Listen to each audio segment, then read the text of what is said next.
Sometimes we have to ask ourselves, what's using my life? Heard a guy give a lecture one time that says, we are today what we were when. And he was talking about the fact that we, to a great extent, behave, think, react because of some previous experience that we've had. One of the things that we know about life is that it is always changing. Sometimes you're up, sometimes you're down. Sometimes things go real well, and sometimes they don't. Sometimes you're happy, and sometimes you're sad. Now that's that thing called life.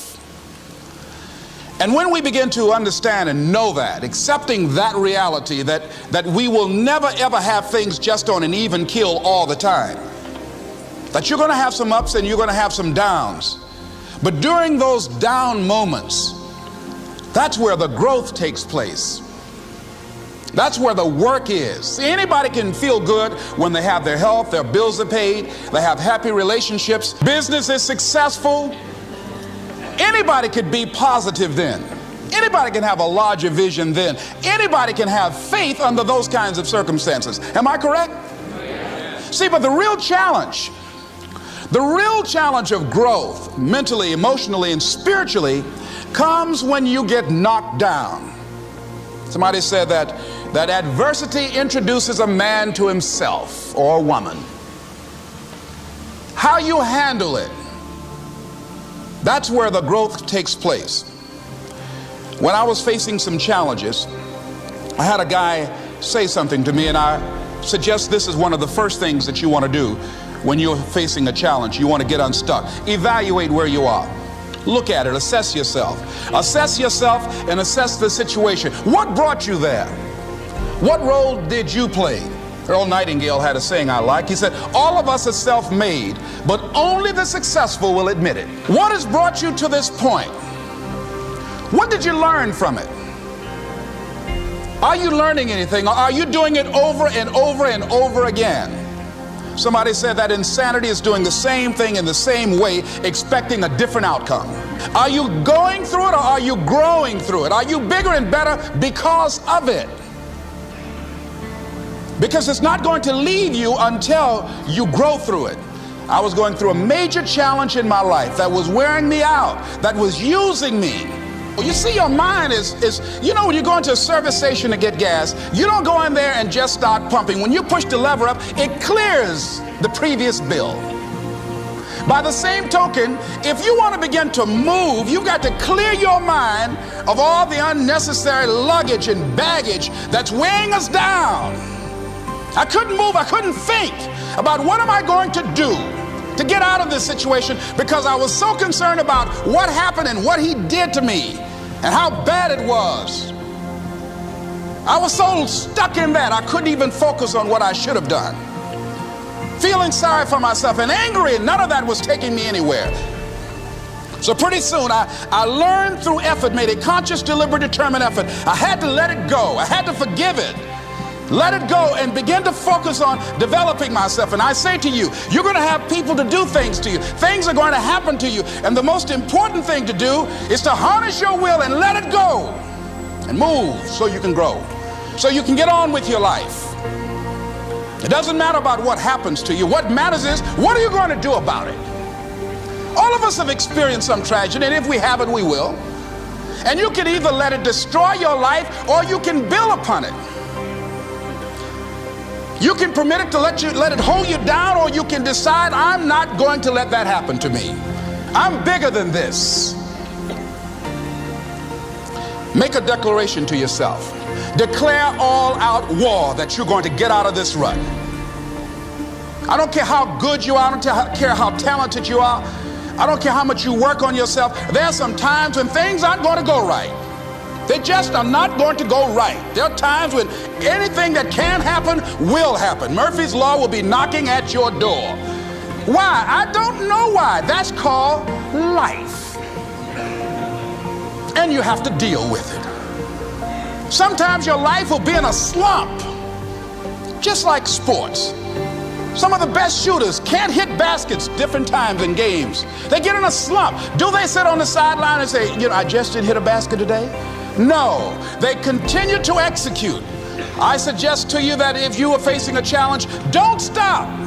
Stay busy. Work your plan. Continue to do those things that you know that work for you after you have evaluated yourself in the situation. Continue to move. Stay busy, stay busy, stay busy. Find somebody that you can help so you can forget about you for a moment. See, sometimes the best thing to do is to be. Sometimes you have to just back up and go within yourself. A bow and arrow, you can't take a bow and just push it out an arrow. You just can't push the arrow out. You have to pull it back and then release it. Sometimes you have to back up and go within and pray and meditate and recharge your batteries. Go away, clear your head, and then come back and look at it from a different vantage point. Don't operate while you are under the spell or the effect of what's going on. Next thing is that you've got to activate the thinker in you. Don't allow your emotions to control you. We are emotional, but you want to begin to discipline your emotion. If you don't discipline and contain your emotions, they will use you. Your mind goes on automatic, just like a guard. You know, I loved reading the book called As a Man Thinketh by James Allen. He uses the analogy of the mind being like a garden. You know, weeds don't have to have any encouragement to grow. You don't have to water them. They don't have to get sunshine. They don't have to have fertile ground. They will grow through the cracks of a sidewalk. Am I right? But if you want to grow orchids or roses or any kind of exotic flowers, there are special processes and procedures you must go through. Well, by the same token, you don't have to force yourself or motivate yourself to think negatively, to be depressed, to hate somebody, to want revenge, to want to get back at somebody, to beat yourself up over the head, to feel loaded with guilt. You don't have to make any effort to do that. Your mind is on automatic. It will do that by itself. But if you want to begin to move into your own personal greatness, if you want to begin to really enjoy a happy, successful, healthy life, you've got to be willing to go against the tide. You've got to be willing to harness your will and say, in spite of this, I'm in control here. I'm not going to let this get me down. I'm not going to let this destroy me. I'm coming back, and I'll be stronger and better because of it. You have got to make a declaration that this is what you stand for. You're standing up for your dreams. You're standing up for peace of mind. You're standing up for health. You want it, and you're going to go all out to have it. It's not going to be easy. When you want to change, it's not easy. If it were in fact easy, everybody would do it. But if you're serious, you'll go all out. So yes, I'm going to turn this situation around. I'm not going to sit back and moan and cry over what happened and what went wrong and who did what. I'm going to do something about this situation. The next thing that is important is that expect things to get better for you, because they are. See, life is cyclic. You're not, whatever experience you're having right now, it has not come to stay. It has come to pass. Not to stay, just to pass. It's just going through. The biggest challenge is to know what's happening. This is a part of this thing we call life. This too shall pass. And maintaining perspective, putting it in perspective. The other thing is, take full responsibility for your life. Accept where you are and the responsibility that you're going to take yourself where you want to go. Someone said we have two primary choices in life. We can either accept conditions as they exist, or we can take the responsibility to change them. See, a lot of people want to exempt themselves from taking responsibility. All they want to do is talk about the problem. Every time you see them, they'll tell you their story over and over and over and over again. No, no. You want to take responsibility for your life. I got me here, I can get me out of this. And I'm getting out. I'm not going to be a volunteer victim. George Bernard Shaw said there are two kinds of people in life. You know, he said those that make things happen, those that watch things happen, and those that don't know what happened. And he said the people that get alone in this life look around for the circumstances that they want, and if they can't find them, they make them. They create them. So part of beginning to get unstuck, you've got to decide that the behavior pattern that you have adopted doesn't work for you.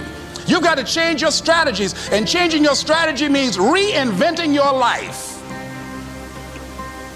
recreating you, and you have the power to do that. You can decide that you're going to change, that you're not going to be a wimp. You can decide that you're going to stand up to life. You can decide that I'm going to live each day as if it were my last. You have the power to make that decision. You can decide I'm going to work on myself and develop myself. I'm going to empower me. And all of these things that are happening to me right now, they're just temporary inconveniences. They're not stronger than I am. I'm in charge here.